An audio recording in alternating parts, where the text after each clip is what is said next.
My wife demanded a divorce and full custody. "You'll never see the kids again," she screamed. My mother wept, begging me not to accept it. I told the judge, "Give her what she wants." Everyone in the courtroom looked at me with pity. She smiled victoriously as she left, unaware that I already had the lab results in my pocket. Her smile lasted until she read the one sentence on the paper that brought her to her knees on the sidewalk. "I'm glad to have you here. Follow my story until the end and comment the city you're watching from so I can see how far my story has reached." I sat in that courthouse chair, my hands folded calmly in my lap, watching my wife of 39 years destroy what was left of our family with a smile that could cut glass. The manila envelope in my jacket pocket felt heavier than it should have, considering it contained just 3 sheets of paper. But those 3 sheets held the power to change everything.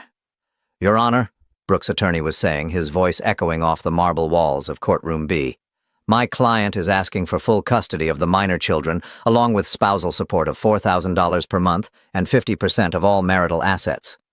The judge, a woman in her 60s with silver hair pulled back severely, glanced at me over her reading glasses. "Mr. Holloway, how do you respond to these requests?" I could feel my mother's eyes boring into the side of my head from the gallery behind me. At 85, she still had the posture of a schoolteacher, and I knew without looking that her mouth was pressed into that thin line she got when she was trying not to cry. She'd begged me not to come today. "Philip," she'd said just this morning, gripping my arm with hands that had grown fragile but never weak. "You don't have to give her everything. Fight for something." But she didn't understand. None of them did. "I accept all terms as presented," I said, my voice steady. The courtroom fell silent except for the hum of the old fluorescent lights overhead. Brooks' lawyer blinked. My own attorney, David Chen, a sharp young man I'd hired just 3 weeks ago, leaned forward in his chair. "Your Honor, my client would like a brief recess to discuss—" "No recess necessary," I interrupted, looking directly at the judge. "Give her what she wants." The judge frowned, studying me with the expression of someone who'd seen too many broken marriages but never quite like this. "Mr. Holloway, I want to be certain you understand what you're agreeing to. You're relinquishing custody of your 30-year-old daughter, Sophie, who still lives at home, and you're accepting a significant financial burden. Are you sure about this decision?" Behind me, I heard my mother's sharp intake of breath. The sound cut through me like a blade, but I didn't turn around. I couldn't. If I looked at her face, saw the confusion and heartbreak there, I might not be able to finish this. "I'm certain, Your Honor." Brooke was practically glowing. She sat at the plaintiff's table in her navy blue dress, the one she'd worn to Emma's wedding 7 years ago, her blonde hair perfectly styled despite the early morning hour. To anyone watching, she looked like a grieving wife who'd finally found the courage to leave a difficult marriage. She'd always been good at that, making herself look like the victim. "You'll never see the kids again," she had screamed at me just 2 weeks ago when I'd agreed to her divorce terms without a fight. We'd been standing in our kitchen, the same kitchen where we'd fed 3 babies, helped with homework, celebrated birthdays and graduations. The morning light coming through the windows made everything look golden and peaceful, completely at odds with the venom in her voice. "I'll make sure of that, Philip. You think you can just walk away from this family? You'll get nothing, nothing." I'd said nothing then, just like I was saying nothing now. What was the point? The truth would speak for itself soon enough. The judge was reading through the settlement terms, her voice formal and distant. Division of assets as follows. The family home at 243 Maple Street, valued at $450,000, to remain with Mrs. Holloway. Joint checking account containing $120,000 to be split equally. Mr. Holloway's pension and retirement accounts to remain his sole property, with the exception of spousal support payments as outlined. I watched Brooke's face as the judge spoke. She was trying to contain her satisfaction, but I'd been married to her for 39 years. I knew that look. It was the same expression she'd worn when she'd convinced the neighbors that our fence dispute was entirely my fault. The same look when she'd managed to get Emma to blame me for missing her college graduation because of a work emergency I couldn't avoid. My phone buzzed in my pocket. A text from Sophie. "Dad, I can't believe you're doing this. Call me." Sophie? My baby. 30 years old and still living at home while she tried to make it as an artist, still believing that families stick together no matter what. She had my eyes, my stubborn streak, my need to see the good in people even when they didn't deserve it. The thought of what I was about to tell her made my chest tight, but it had to be done. They all needed to know the truth. The judge was finishing up the custody arrangements. Visitation rights for Mr. Holloway will be determined at a later date, pending... She paused, looking at me again.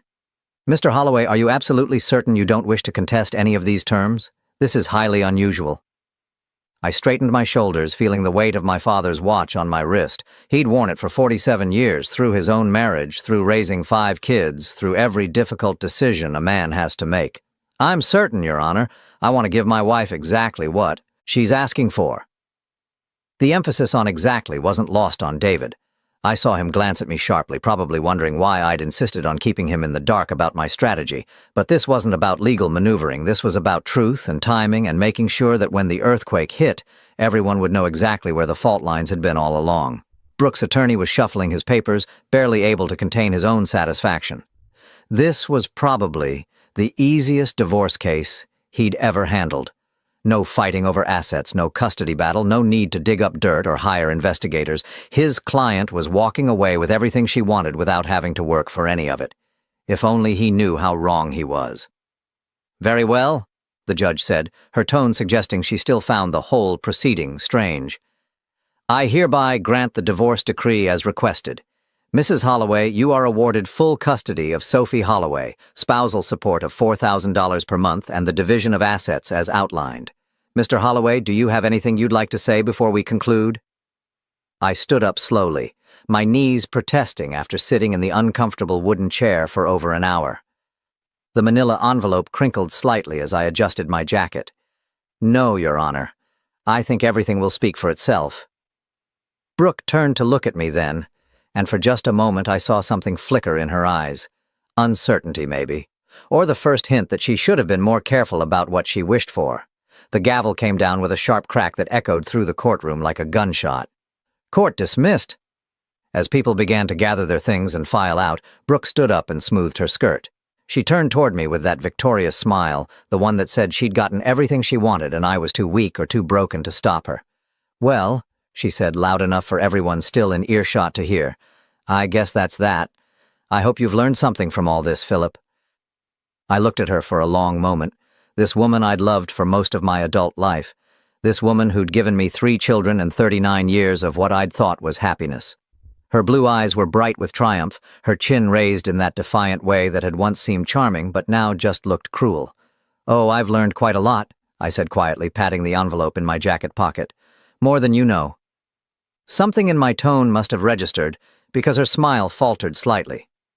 But then David was at my elbow, my mother was approaching with tears in her eyes, and the moment passed. Brooke gathered her purse and swept out of the courtroom with her lawyer, no doubt planning to call her sister and friends to share the good news about how completely she'd won. But as I stood there in that cold courthouse watching her leave, I couldn't help thinking about something my father had told me years ago. Son, he'd said, the worst thing you can do to someone who thinks they've outsmarted you is to let them keep thinking it right up until the moment they realize they haven't. The envelope in my pocket seemed to pulse like a heartbeat. Soon. Very soon now, Brooke was going to learn that her victory celebration had been premature, because what she didn't know, what none of them knew except for me and the lab technician who'd processed the samples, was that this wasn't the end of anything. It was just the beginning. 3 months before that courthouse scene, I was sitting in my home office at 2 a.m, staring at a photograph I'd found in Brooke's jewelry box, while looking for my grandmother's ring to give to Emma for her anniversary. The photo showed Brooke laughing with a man I didn't recognize, their faces close together, her hand on his arm in a way that spoke of intimacy I hadn't seen from her in years. But it wasn't the photo that had started my investigation. It was something much simpler, much more devastating. It was Sophie asking me why she didn't have my green eyes when she'd been filling out some medical form for her art school application. Dad, she'd said, looking up from the kitchen table where she'd spread out her paperwork, the form asks about family medical history. Do you think it matters that I have brown eyes and you have green ones? I mean, genetically speaking? I'd been pouring myself coffee, getting ready for another day at the engineering firm where I'd worked for 37 years. It was a Tuesday morning in March, raining lightly, the kind of day that feels ordinary until it isn't anymore. Well, I'd said, setting down my mug and really looking at her for the first time in a while, brown eyes are dominant, so it's possible.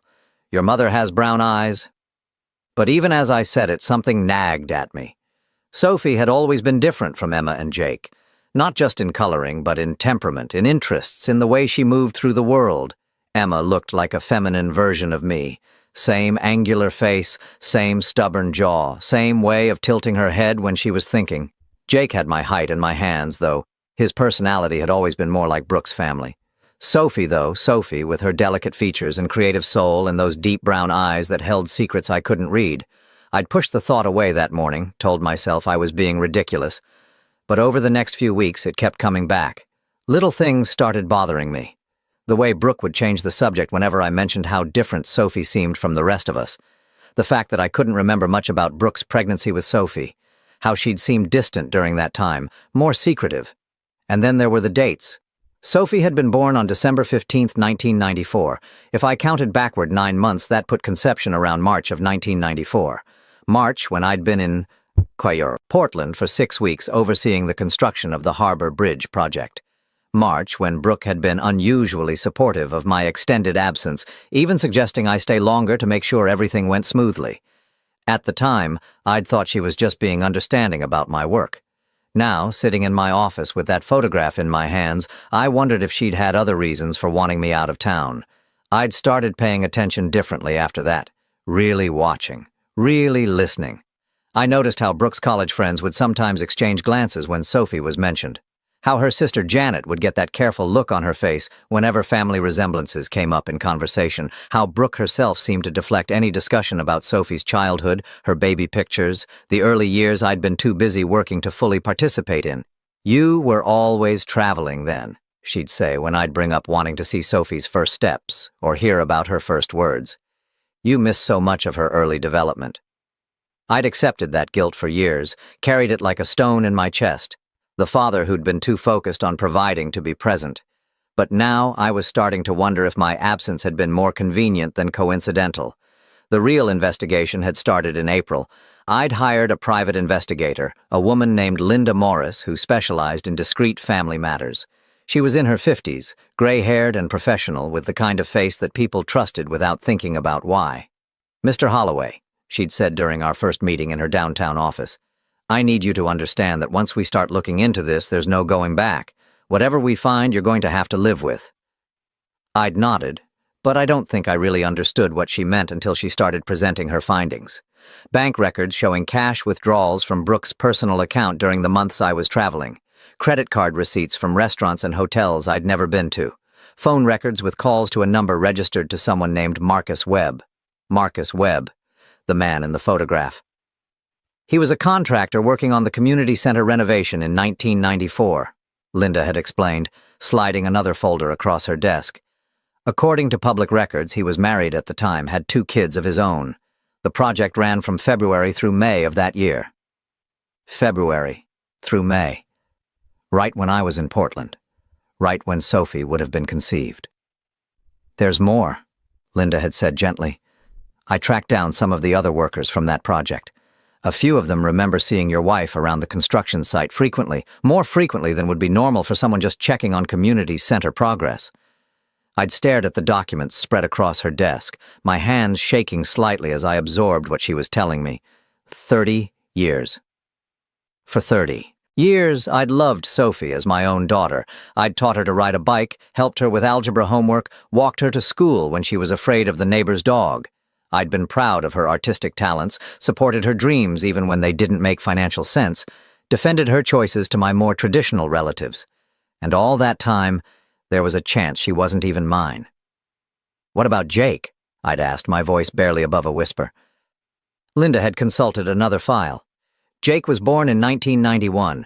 You would have been home during conception, but—" She'd paused, choosing her words carefully. "There are some inconsistencies in the timeline there, too. I found evidence of your wife meeting regularly with a man named David Park during the summer of 1990. He was a tennis instructor at the country club where she was taking lessons. Jake, my son who'd struggled with alcoholism, who'd never quite found his place in the world, who'd always seemed to resent me for reasons I couldn't understand. Suddenly, his hostility made a different kind of sense. And Emma?" I'd forced myself to ask. "Emma appears to be yours," Linda had said, and I'd felt a rush of relief followed immediately by guilt for feeling relieved. Conception timeline matches, and frankly, she looks exactly like you did at that age. I found your old high school photos in the newspaper archives. So Emma was mine, 1 out of 3. The daughter who'd grown up to be a successful attorney, who'd married well, who called me every Sunday and remembered my birthday, the one who'd always been the most like me, the one who might be the only one who actually shared my blood. Linda had given me the contact information for a discreet DNA testing lab. You can get the samples without them knowing, she'd explained. Hair from brushes, drinking glasses, things like that. The lab will need samples from you and from each child. Getting the samples had been easier than I'd expected. A few hairs from Sophie's hairbrush when she was out at her art class. Jake's coffee mug after he'd visited for Sunday dinner, Emma's water glass from her last visit with the grandkids. The hardest part had been waiting for the results. 2 weeks.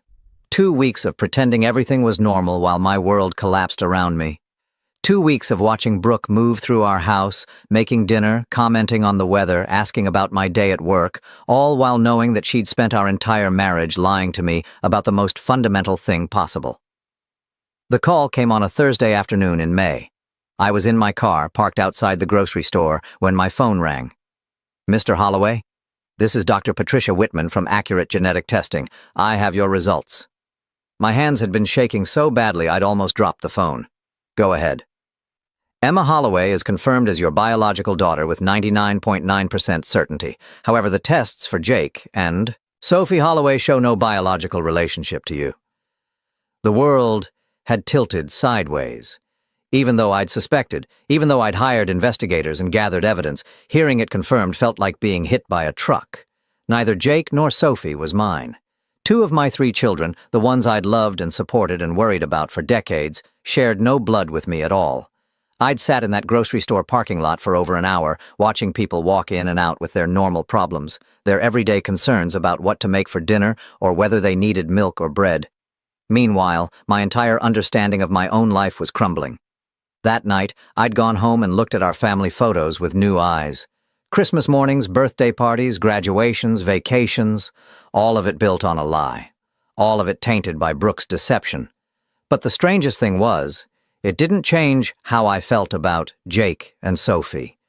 The love was still there, complicated now by hurt and confusion, but still real. They were still the kids I'd raised, even if they weren't the kids I'd made. What had changed was how I felt about Brooke. For 39 years, I'd thought I was married to someone who occasionally frustrated me, who could be demanding and sometimes petty, but who was fundamentally the mother of my children and my partner in life. Now I knew I was married to a stranger. Someone who could look me in the eye every day for 3 decades while keeping secrets that went to the core of who we were as a family. Someone who could let me love children as my own while knowing they weren't. Someone who could build an entire life on a foundation of lies and never lose a moment's sleep over it. That's when I'd started planning.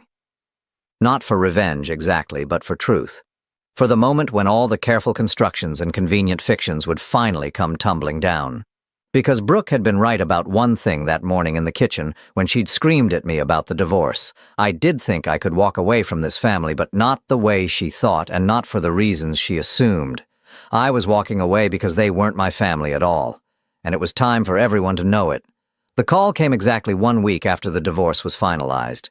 I was sitting in my new apartment, a modest 2-bedroom place downtown that I'd rented the day after moving out of the house on Maple Street. The morning sun streamed through unfamiliar windows, casting shadows across boxes I hadn't yet unpacked, when my phone buzzed with David Chen's number. "Philip, we need to meet, today if possible." His voice was tense in a way I hadn't heard before. "Brooke's attorney contacted me this morning. Apparently she wants to discuss modifying the custody arrangement." I set down my coffee cup, feeling the first spark of satisfaction I'd experienced in months. Modifying it? How? "She's asking for a formal no-contact order, complete severance of, your parental rights to Sophie. She claims you've been—" He paused, choosing his words carefully. "She claims you've been harassing the family, trying to manipulate Sophie against her." Of course she was. I'd been waiting for this move, actually surprised it had taken her a full week to make it. Brooke couldn't stand not having complete control, and my calm acceptance of the divorce terms had clearly unsettled her more than she'd expected.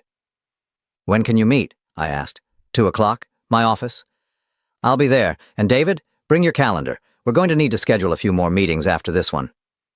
The law offices of Chen and Associates occupied the 15th floor of a glass building that overlooked the river. I'd always liked David's approach to legal work, methodical and thorough without being unnecessarily aggressive. Today, though, I needed him to understand that methodical wasn't going to be enough. He was waiting for me in the conference room, case files spread across the mahogany table, looking every bit the serious young attorney who'd graduated top of his class from Columbia. What he didn't look like was someone prepared for the conversation we were about to have. "Philip," he said as I settled into the chair across from him, "I have to ask you directly. Have you been contacting Sophie? Brooke says you've been calling her, showing up at her art studio, trying to turn her against the divorce settlement." I pulled the manila envelope from my jacket pocket and placed it on the table between us. The same envelope I'd carried to court a week ago, its contents still sealed and waiting for the right moment.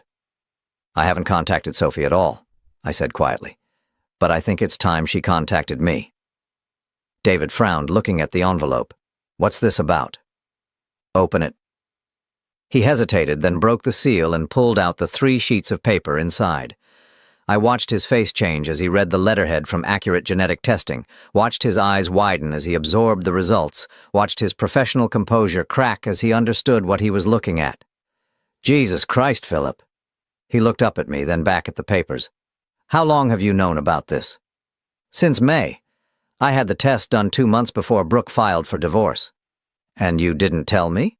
His voice was sharp now, the tone of an attorney who'd just realized his client had been playing a much deeper game than anyone suspected. "Do you understand what this means?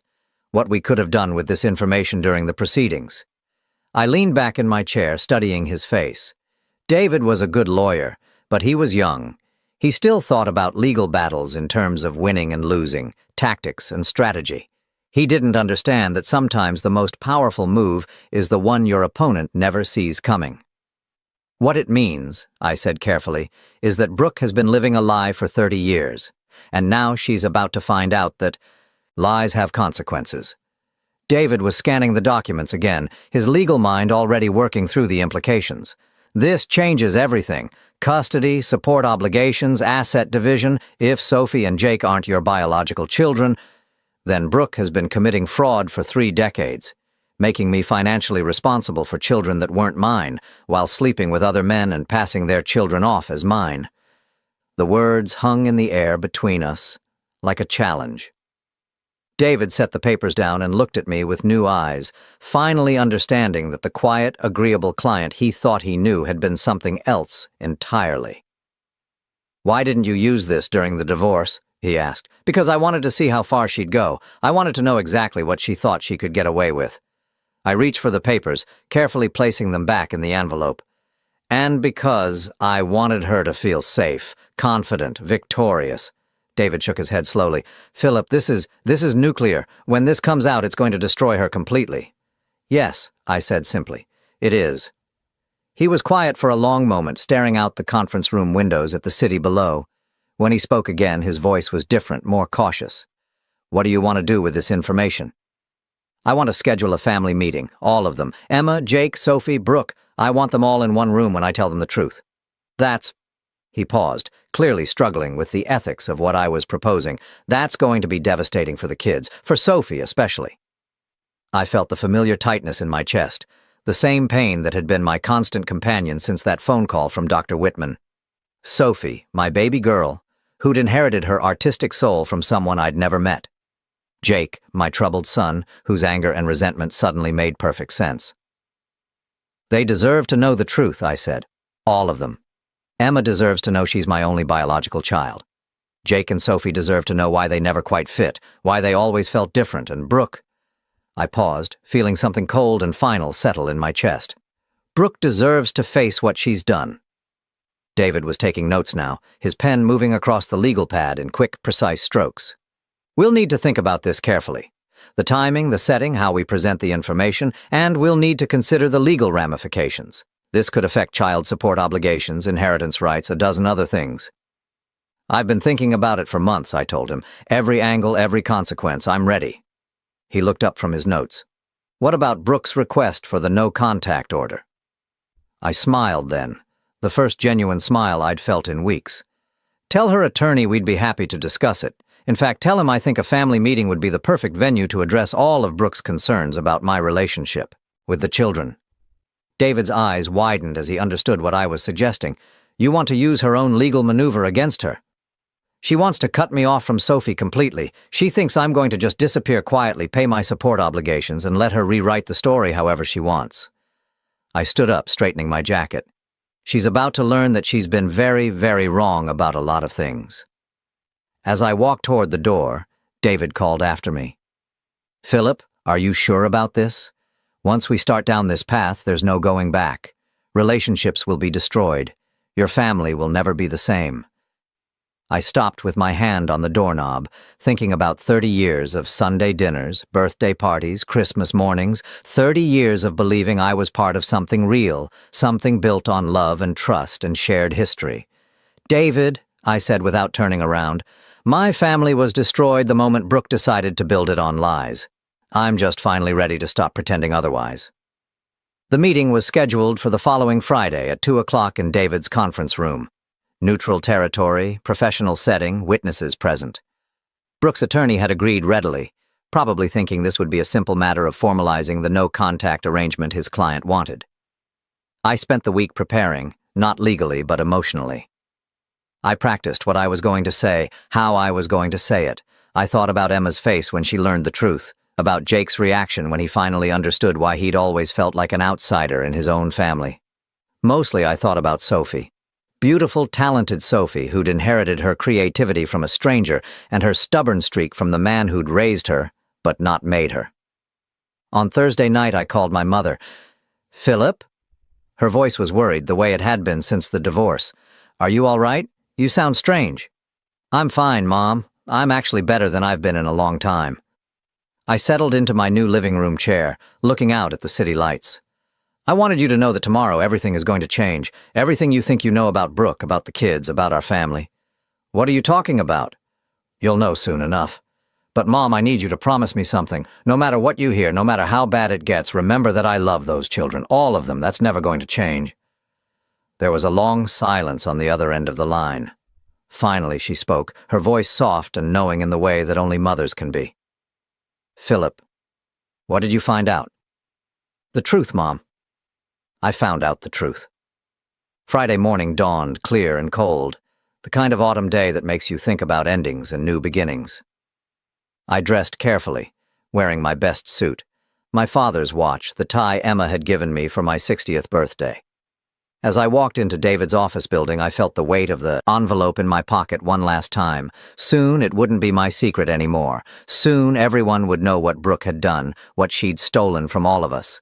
The elevator ride to the 15th floor felt like the longest 2 minutes of my life. But when the doors opened and I stepped into the hallway, I wasn't nervous anymore. I was ready to tell my family the truth, all of it, even if it destroyed us completely.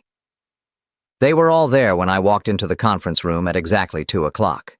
Emma sat closest to the door, her lawyer instincts probably telling her to position herself where she could observe everyone's reactions. She looked polished and professional in her dark gray suit, but I could see the tension around her eyes, the way she kept checking her phone as if hoping for an escape. Jake slumped in his chair at the far end of the table, wearing a wrinkled button-down shirt that smelled faintly of cigarettes. He'd driven up from Portland that morning, probably stopping at a bar on the way based on the slight tremor in his hands and the way he avoided eye contact. At 33, he still looked like a teenager who'd gotten called to the principal's office. Sophie sat between them, her long brown hair pulled back in the messy bun she favored when she was nervous. She wore a paint-stained sweater over dark jeans, and she kept fidgeting with the silver bracelet I'd given her for her 21st birthday. When our eyes met, she gave me a small, uncertain smile that nearly broke my heart. And then there was Brooke. She'd chosen her seat at the head of the table naturally, positioned like a queen holding court. Her blonde hair was perfectly styled, her makeup flawless, her navy blue dress the same one she'd worn to court a week ago. She looked confident, almost smug, like a woman who'd finally gotten everything she wanted and was prepared to enjoy it. Her attorney, Marcus Webb, sat beside her. Not the Marcus Webb from her past, but the irony of the shared name wasn't lost on me. This Marcus was younger, eager, the kind of lawyer who took cases like this because they seemed simple and lucrative. "Thank you all for coming," David began, settling into his chair with a thick folder in front of him. As you know, we're here to discuss Mrs. Holloway's request for a formal modification of the custody arrangement. Brooke leaned forward slightly, her hands clasped on the table. I want to make it clear that this isn't personal. Philip has been through a difficult time with the divorce, and I think it's best for everyone, especially Sophie, if we establish some clear boundaries moving forward. Sophie frowned. What kind of boundaries? Legal boundaries, Brooke's attorney said smoothly. Your mother feels that a clean break would be healthiest for all parties involved. Emma, who'd been quiet until now, finally spoke up. Are we talking about cutting Dad off from Sophie completely? That seems extreme. It's not extreme when you consider the circumstances, Brooke said, her voice taking on that reasonable tone she used when she was about to say something unreasonable. Your father has been acting strangely since the divorce, calling at odd hours, asking inappropriate questions about our family history, making Sophie uncomfortable. I hadn't said a word yet, but I could feel everyone's attention shifting toward me. Jake looked up for the first time since I'd entered the room, his bloodshot eyes curious despite his apparent hangover. Philip, David said gently, would you like to respond to these allegations? I reached into my jacket pocket and pulled out the manila envelope. The same envelope I'd carried for weeks, waiting for this moment. I set it on the table in front of me, my hands steady despite the enormity of what I was about to do. I haven't been calling anyone, I said quietly. I haven't been asking inappropriate questions, but I have been trying to figure out how to tell my children something very important. Brooke's eyes fixed on the envelope, and I saw the first flicker of uncertainty cross her face. What are you talking about? I looked around the table at the three people I'd raised as my own children, these young adults I'd loved and worried about and been proud of for their entire lives. Emma with her father's stubbornness and drive.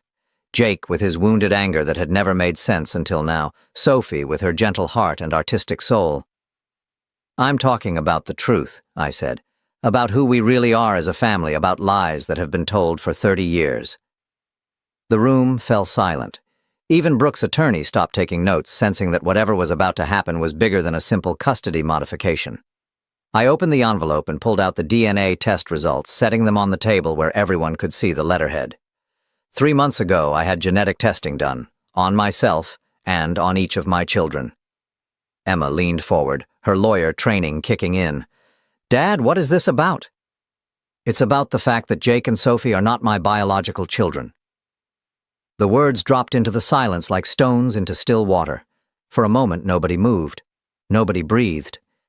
Then Sophie laughed, a nervous, disbelieving sound. That's ridiculous. Of course we're your children. Jake was staring at the papers, his face pale.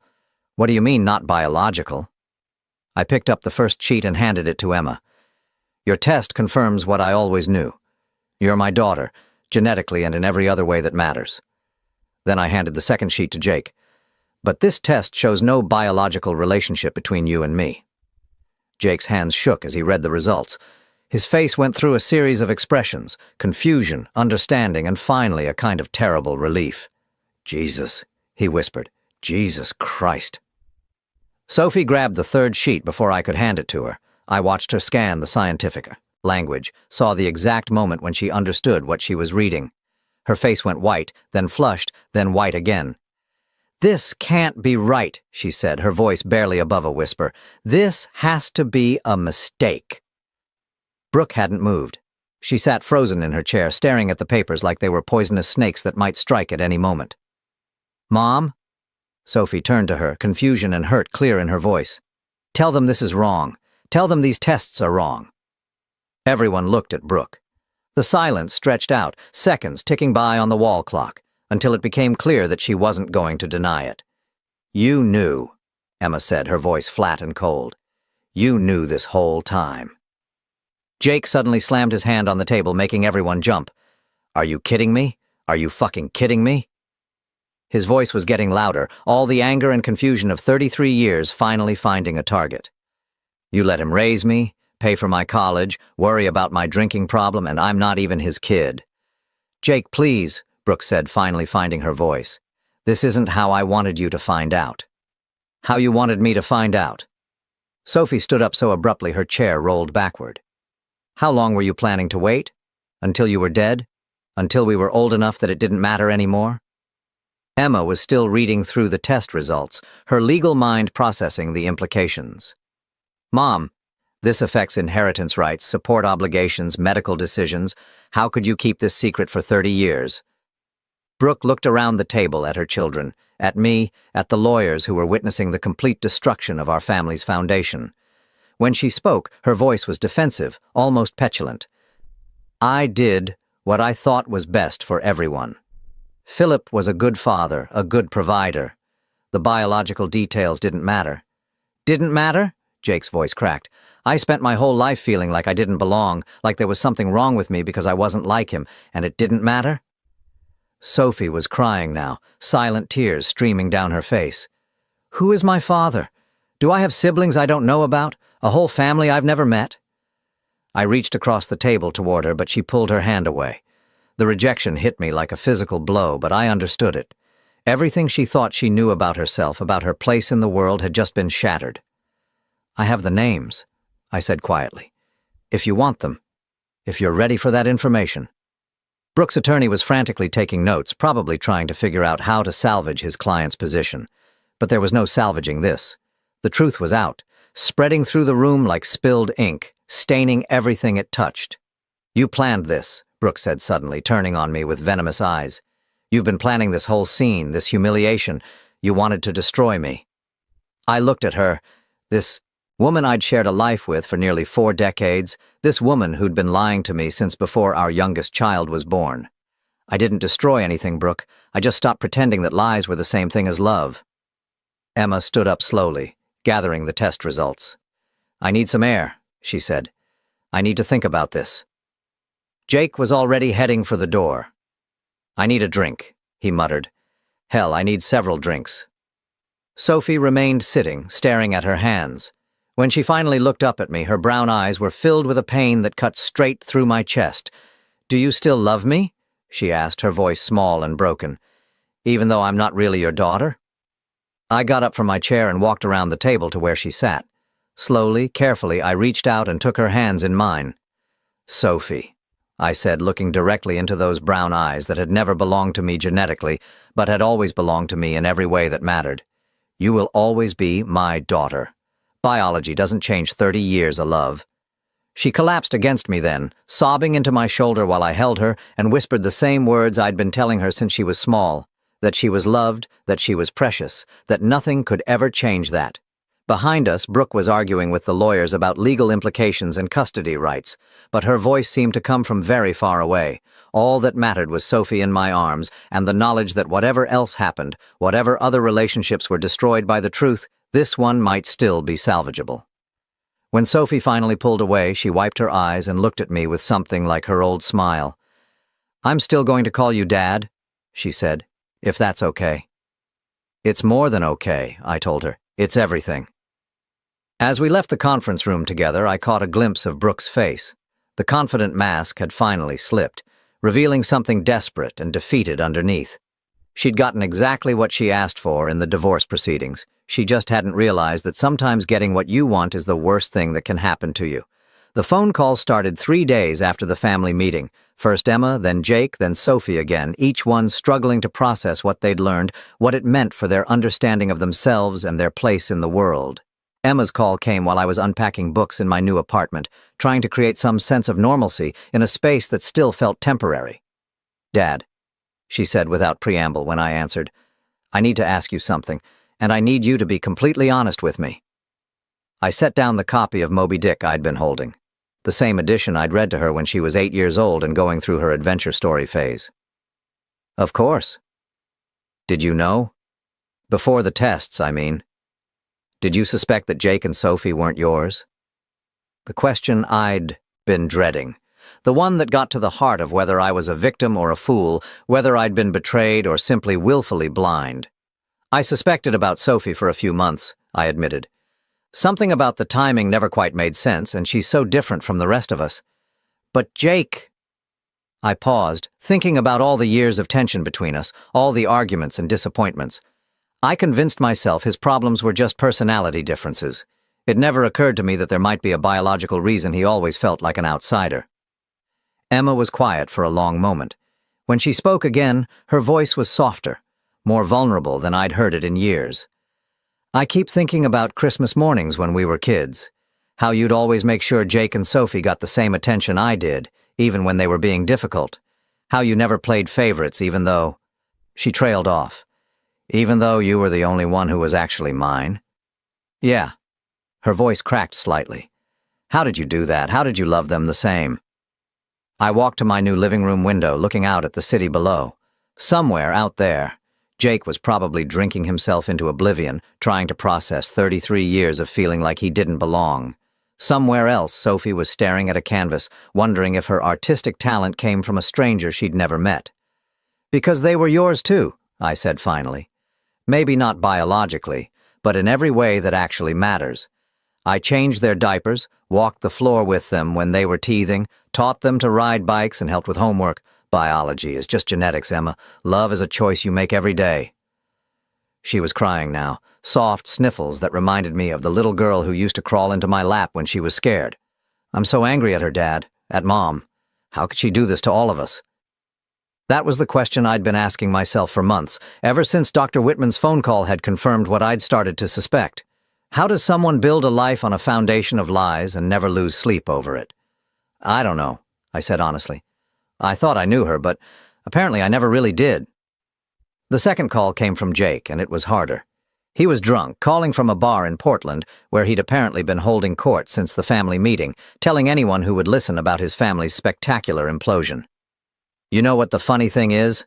He slurred into the phone, the background noise of conversations and clinking glasses making it hard to hear him clearly. I always thought you hated me. All those years I thought there was something wrong with me because I couldn't make you proud. My chest tightened. Jake, I never hated you, and there's nothing wrong with you. But there is, though, isn't there? I mean, I'm not really your son. I'm just some random kid you got stuck raising because my mother was a liar. You're not random, I said firmly, wishing I could reach through the phone and shake him sober. And you're not someone I got stuck with. You're my son, maybe not by blood, but by choice. He laughed, a bitter sound that had nothing to do with humor. By choice? Really? Because it seems like if you'd had a choice, you would have chosen differently. Jake, listen to me. I sat down heavily in my new armchair, the one that didn't have 30 years of family memories attached to it. If someone had offered me the choice 33 years ago, if they'd said you could either raise this baby who isn't biologically yours or walk away, I would have chosen you every time. The line went quiet, except for the bar noise in the background. Finally, Jake spoke, his voice smaller, more vulnerable. I need some time to figure this out, okay? This whole thing, it's a lot. Take all the time you need, I told him. I'll be here when you're ready. Sophie's calls were the most frequent and the most heartbreaking. She would phone at odd hours, sometimes just to hear my voice, sometimes with questions about her biological father that I didn't have answers to yet. I keep staring at myself in the mirror, she told me during one late-night conversation, trying to see if I look like him, wondering if I inherited my love of painting from him, or if that's just something that happened to develop on its own. Does it matter? I asked gently. I don't know. Maybe. I just feel like I don't know who I am anymore. She paused, and I could hear her moving around her apartment, probably pacing the way she did when she was anxious. Mom won't talk about him. Every time I bring it up, she changes the subject or starts crying. Brooke, the woman who'd orchestrated this entire deception, was now playing the victim, making her children feel guilty for wanting to know the truth about their own origins. I have his name, I said. And the private investigator I hired found some information about him. When you're ready, I can share what I know. What if he doesn't want to meet me? What if he has a whole other family and doesn't want his past mistakes showing up on his doorstep? The pain in her voice was almost unbearable. This beautiful, talented young woman was now questioning her very existence, wondering if she was just a mistake someone wanted to forget. Sophie, you're not a mistake. You're one of the best things that ever happened to my life, regardless of genetics. And if your biological father can't see that, then he's the one missing out. But the hardest call wasn't from any of my children. It was from Brooke herself, exactly 1 week after the family meeting. I almost didn't answer when her name appeared on my screen. We'd had no contact since that day in the conference room when her carefully constructed world had come crashing down. But curiosity got the better of me. What do you want, Brooke? Her voice was different than I'd ever heard it before, stripped of its usual confidence and manipulation. She sounded tired, defeated. I want to explain. Explain what? How you lied to me for 30 years? How you let me raise children as my own while knowing they weren't? How you built our entire marriage on deception? Please, Philip, just please listen. Something in her tone made me pause. This wasn't the Brooke who'd smiled victoriously in the courtroom, or the one who'd demanded a no-contact order. This was someone who sounded genuinely broken. I'm listening. She took a shaky breath. It wasn't supposed to happen the way it did. With Marcus, it was just, you were gone so much in those days, and I was lonely, and he was there. So you had an affair. That doesn't explain the lies, Brooke. That doesn't explain letting me believe Sophie was mine. Because by the time I realized I was pregnant, I wasn't sure whose baby it was. And you were so happy when I told you. You'd been talking about wanting another child, and when I saw your face... She trailed off, crying now. So you decided to just hope for the best? I decided to give our family the best chance I could. You were a wonderful father, Philip. Better than Marcus would have been. Better than David would have been with Jake. David, the tennis instructor. Another name, another betrayal. You had no right to make that decision for me, I said, my voice harder than I'd intended. You had no right to steal 30 years of my life. I didn't steal anything. The old Brooke was back now, defensive and angry. I gave you children to love. I gave you a family. How is that stealing? Because it was built on lies. Because every day for 30 years I looked at Jake and Sophie and felt love for children who weren't mine, while their real fathers were out there somewhere, never knowing they existed. Their real father is you, she said fiercely. You're the one who raised them. You're the one who taught Sophie to paint and helped Jake with his homework, and you're the one who made sure I did it all under false pretenses. The silence stretched between us. 39 years of marriage reduced to this bitter exchange of accusations and justifications. The lawyers want to renegotiate the settlement, she said finally, her voice small again. Of course they did. With the revelation that Jake and Sophie weren't my biological children, my support obligations were now questionable. The house, the assets, everything would need to be reconsidered. I figured they would. You could take everything from me now, the house, the money, everything. I know that. I closed my eyes, thinking about the house on Maple Street where we'd raised 3 children, where we'd celebrated birthdays and holidays and anniversaries, where I'd believed I was living with a family who belonged to me. What do you want me to say, Brooke? I want you to say you'll be fair, that you won't punish me for trying to keep our family together. Is that what you think you were doing, keeping our family together? Yes. Her voice was barely a whisper now. I thought if you never knew it wouldn't matter. You loved them so much and they loved you. I thought that was enough. It wasn't your decision to make. After I hung up, I sat in my quiet apartment for a long time, thinking about choices and consequences, about the difference between love and lies. Somewhere across town, Brooke was probably sitting in our old house, surrounded by the remnants of a life that had been revealed to be largely fictional. Tomorrow, I would meet with David to discuss the legal implications of everything that had been revealed.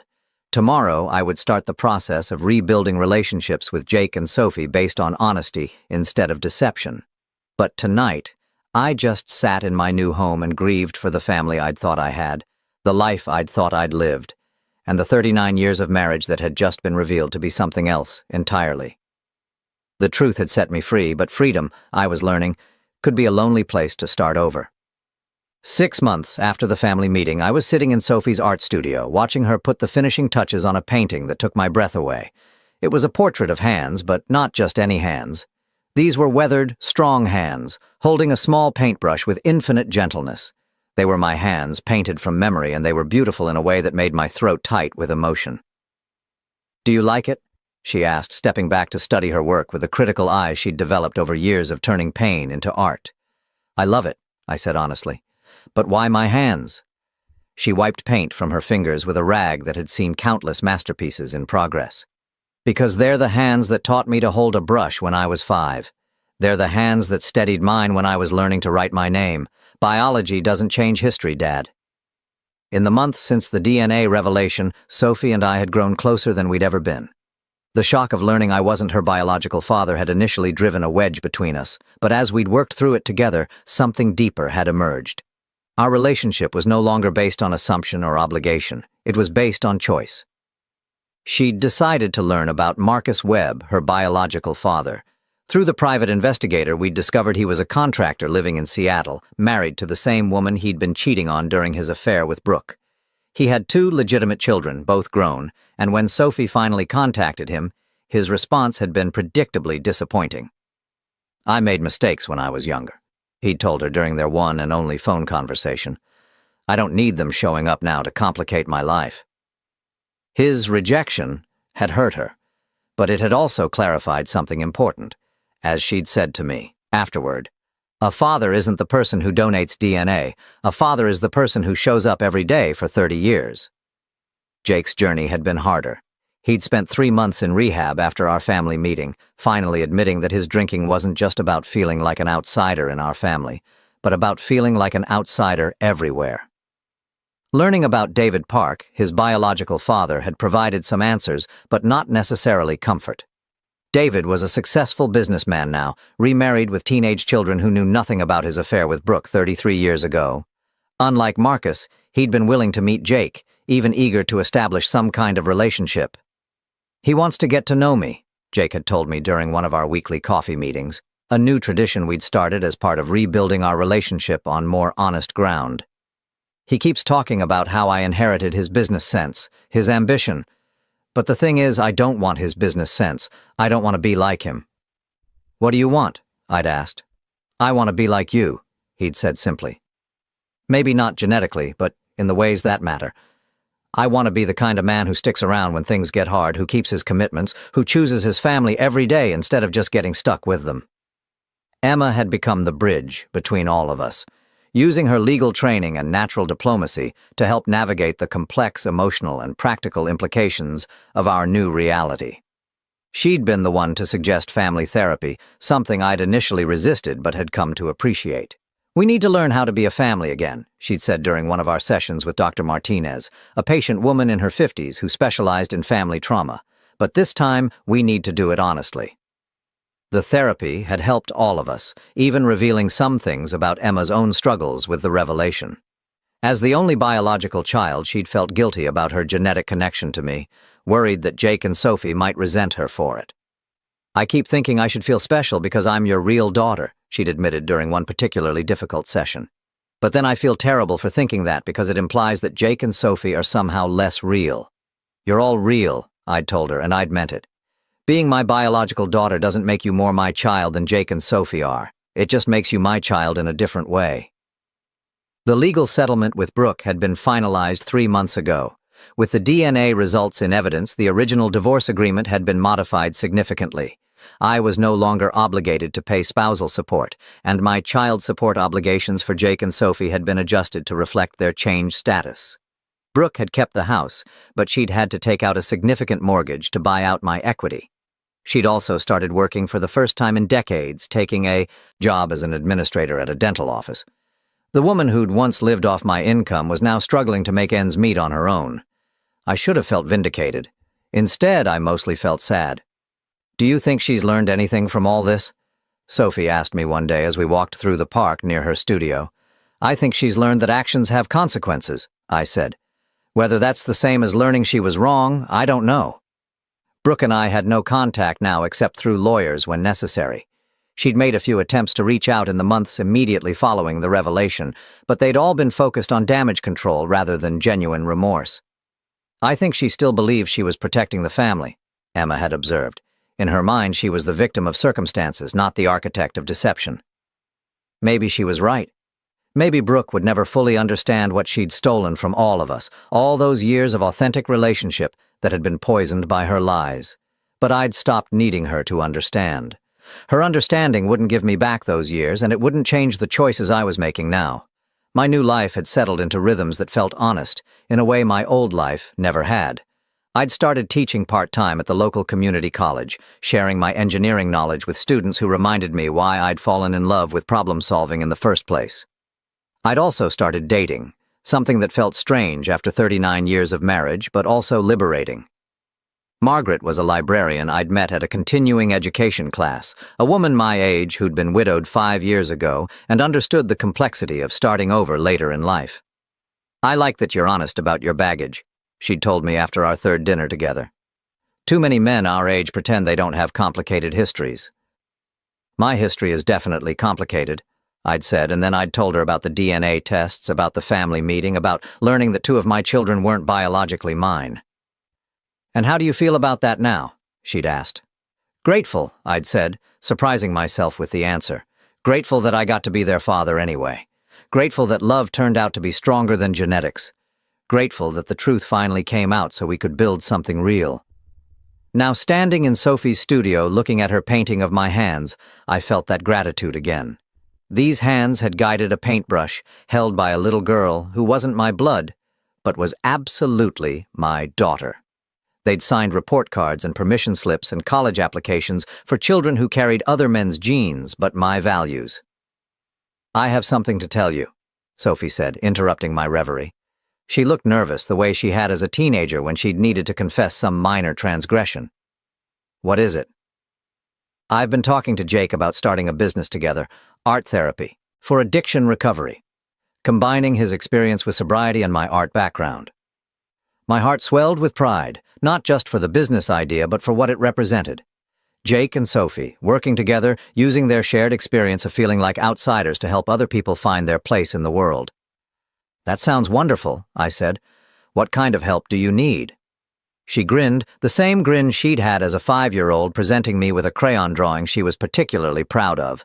"Actually, we were hoping you might consider being our business advisor. Help us with the practical stuff, the planning and organization, if you want to, I mean." I looked around her studio at the paintings that lined the walls, each one a testament to her resilience and talent. I thought about Jake, 6 months sober and working to rebuild his life with the same determination he'd once applied to destroying it. I thought about Emma successfully balancing her career and family while helping hold the rest of us together. These were my children. Not because of DNA, but because of choice. Because of love that had survived the revelation that it was based on something deeper than genetics. "I would be honored," I said. As Sophie hugged me, I felt something settle in my chest that I hadn't experienced in months. Peace. Not the peace of ignorance or denial, but the peace of truth finally told, and relationships rebuilt on solid ground. My mother had been right that day she'd begged me not to give Brooke everything she wanted in the divorce. I shouldn't have given her everything, but in the end, I'd gotten something much more valuable in return. I'd gotten my children back, not as obligations or assumptions, but as choices we made every day to love each other, and for the first time in my 61 years, that felt like enough. That evening, I sat in my apartment with a cup of coffee and called my mother. "How are the kids?" she asked, the way she had every week since the family meeting. "They're good, Mom. We're all good." "And Brooke?" I considered the question. Brooke was struggling financially, isolated from the children she'd manipulated for years, facing the consequences of choices she still didn't fully understand. But she was also an adult who'd made those choices freely, and her consequences weren't my responsibility anymore. "Brooke is living with the results of her own decisions," I said, "just like the rest of us." "Are you happy, Philip?"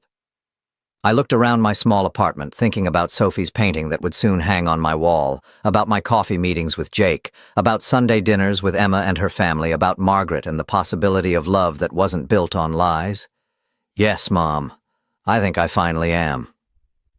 After I hung up, I walked to the window and looked out at the city lights, thinking about second chances and new beginnings. Tomorrow, Sophie and Jake would come over to discuss their business plan. Next week, Margaret and I would go to the theater. Next month, Emma's youngest would have a birthday party where I'd be celebrated as Grandpa, a title that meant more to me now than it ever had when I'd assumed it was my biological right. The truth had cost me a marriage and the family I'd thought I had. But it had given me something better, the family I'd actually chosen and who had chosen me back. In the end, that was enough. It was everything.